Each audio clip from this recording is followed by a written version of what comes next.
সূর্য ডোবার পালা কাছে যদি আসুক ব্যস্ত, গধূলি রঙে ভরা এ ধরনী স্বপ্নের দেস্ত ব্যস্ত ব্যস্ত। তো এই মুহূর্তে জলছবি রিসর্টের যে নিজস্ব লঞ্চ আছে সেখানে করে একটু ভাগীরথী ভ্রমণে বেরিয়েছি।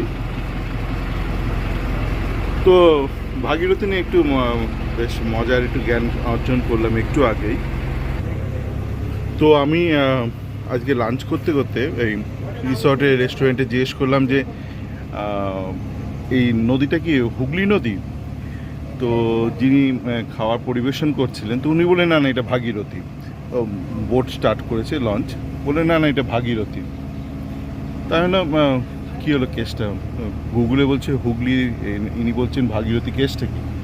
তো তারপর আমি একটুখানি গুগল করে দেখলাম, তো দেখলাম না না একটু অদ্ভুত ব্যাপার, যেটা হচ্ছে যে এই এদিকে পেছনেই জলছবি হোটেল রিসোর্ট। হ্যাঁ, তো যেটা বুঝলাম সেটা হচ্ছে যে যে গঙ্গা নদী, সে তো আপনারা জানেন যে ফরাক্কায় এসে দুভাগ হয়ে গেছে।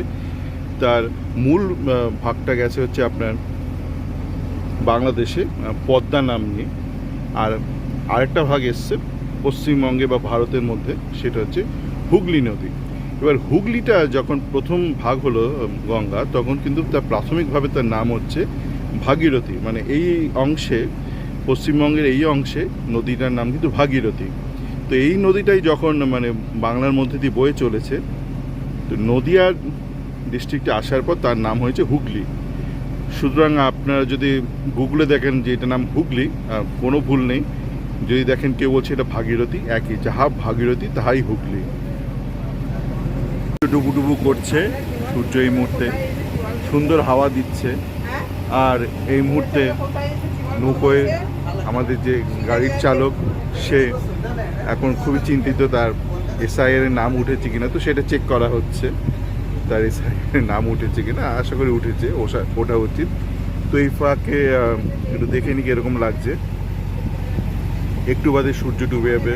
সূর্য ডোবার পালা কাছে যদি আসুক ব্যস্ত। অপূর্ব এই মুহূর্তে মনোরম পরিবেশ, চারিদিকে পাখির কলতান, কিচিরমিচির বাড়ি ফেরার তারা পাখিদের।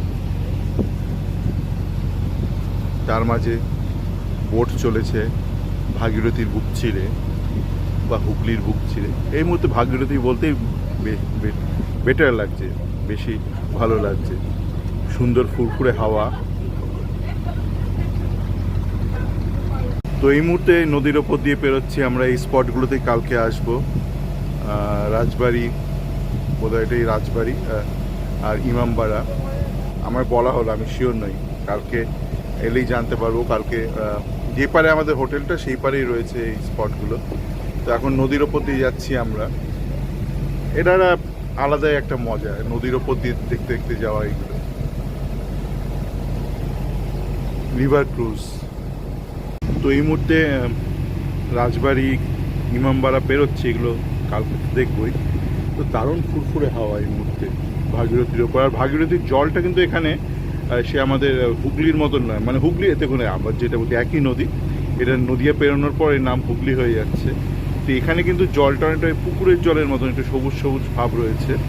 কিন্তু এটা কলকাতায় পৌঁছতে এই হলদে হয়ে গেছে অনেকটা, এই যেহেতু পলিমাটির মিশ্রণে, তো এটা রং হলদে হয়ে গেছে। কিন্তু এখনও কিন্তু এখন স্বচ্ছ রয়েছে জলটা, ভাগীরথীর জল বা হুগলির জল এখনও স্বচ্ছ। তো এই মুহূর্তে চলেছি আমরা। অপূর্ব ফুরফুরে হাওয়া এই মুহূর্তে।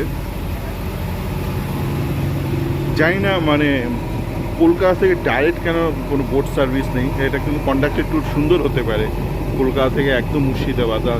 আমাদের হোটেলে একজন বললেন যে অনেকে কন্ডাক্টেড ট্যুরে আসে, বা কিন্তু তারা ওই থেমে থেমে আসে, মানে স্টপ করে করে নদিয়া বিভিন্ন জায়গায় থেমে থেমে আসে। কিন্তু এই একই নদী পেরিয়ে কিন্তু আপনি একদম কলকাতা থেকে মুর্শিদাবাদ অবধি চলে আসতে পারেন।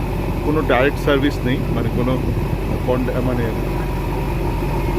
মানে টিকিট কেটে উঠে পড়বেন সেরকম কোনো ব্যবস্থা নেই। আপনি যদি নিজে থেকে কোনো বোট ভাড়া করেন বা লঞ্চ যেটা বলে স্টিমার যদি ভাড়া করেন তাহলে আপনি আসতে পারেন, কিন্তু আমার মনে হয় আসাটা খুব একটা খারাপ হবে না, একটা অপূর্ব একটা অনুভূতি হবে।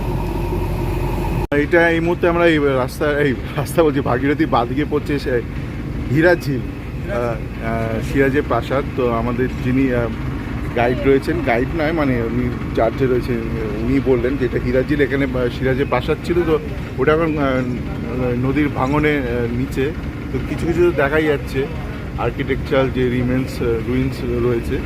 তো এটা হচ্ছে হীরা ঝিল। তো এই মুহূর্তে অপূর্ব দৃষ্টি এই মুহূর্তে, দৃষ্টি বলছে অপূর্ব চারিদিকটা, আলো জ্বলে উঠল।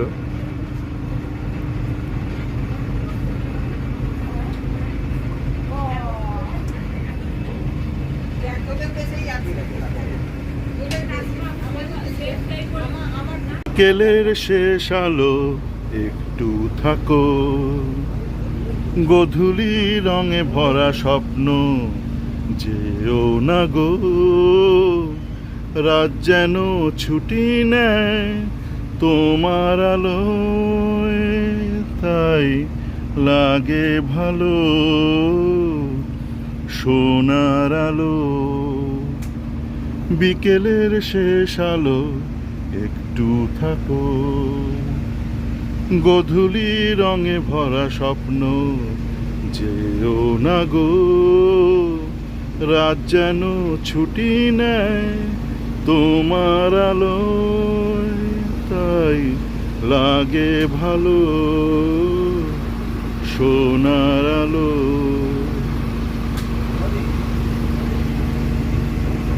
দেখতে দেখতে খাওয়া দিয়ে গেছে। এই মুহূর্তে আমি না কারো ছবি তুলছি না, কারোর মুখের ছবি তুলছি না, শুধু খাওয়ার ছবি তুলছি। লোকের মুখের ছবি দেখে কী হবে। তো ভালো ভালো খাওয়া দিয়েছে, এরপর চাও দিয়ে যাবে। এদিকে আজিমগঞ্জ এবং একটু পরেই এই জিয়াগঞ্জটা কোন দিকে বললেন, পেছন দিকে না? ও সরি, আর একটু আগে হচ্ছে জিয়াগঞ্জ। ওই জিয়াগঞ্জে দেখি যাওয়ার চেষ্টা করবো, ওখানে অরিজিৎ সিংয়ের বাবা রেস্টুরেন্ট রয়েছে। আমরা যে হোটেলে রয়েছে সেখান থেকে বাই রোড যেতে, গাড়িতে যেতে 10 মিনিটের মতন লাগবে। তো দেখি যদি সম্ভব হয় একবার যাব, মানে অনেকেই নাকি যায় সেখানে জিয়াগঞ্জে। অরিজিৎ সিংয়ের বাড়ি ওখানে, অরিজিৎ সিং ওখানেই থাকে। আর ওর বাবার পুরনো একটা রেস্টুরেন্ট আছে, সেটা নাকি কি হেসেল বললো নাম। দেখবো চেষ্টা করে যদি যাওয়া যায় কিনা। তো এবার একটু খাওয়া দাওয়া করি, চাও দিয়ে গেছে, কীর্তন হচ্ছে এদিকে নদীর পাড়ে। এটা হলো আমাদের বাংলা, মানে যে বাংলাকে এমুলেট করতে, অনুকরণ করতে গোটা দেশে বহুত যুগ লেগে যাবে। একদিকে দেখছেন সংকীর্তন চলছে, হরে কৃষ্ণ কীর্তন চলছে, আরেকদিকে আপনার পাশে ইমামবাড়া রয়েছে। এই হলো আমাদের বাংলা।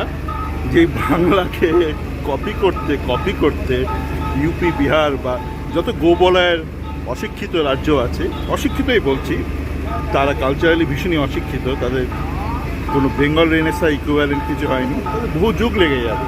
তো যাকে এই হলো গঙ্গা বক্ষে বা ভাগীরথী বক্ষে বা হুগলি বক্ষে ভ্রমণ করতে করতে এক উপলব্ধি, সুন্দর হাওয়া, সুন্দর সংমিশ্রণ ধর্মের। এবং এই সামনে দেখছেন এই ব্রিজ।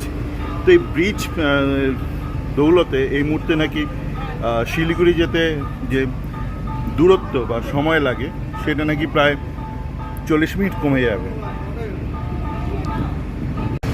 অপূর্ব লাগছে এই মুহূর্তে, সেই গানটাই বারবার মনে পড়ছে। বিকেলের শেষ আলো একটু থাকো, গোধূলি রঙে ভরা স্বপ্ন যেও না গো, রাত যেন ছুটি নেয় তোমার আলোয়, তাই লাগে ভালো সোনার আলো। আমরা যেদিকে চলেছি আমাদের ডান দিকে হচ্ছে সিরাজের সমস্ত মেন আর্কিটেকচারাল বিল্ডিংগুলো, আমাদের হোটেলটা ডান দিকে, আর এই বাদিকে বহরমপুর।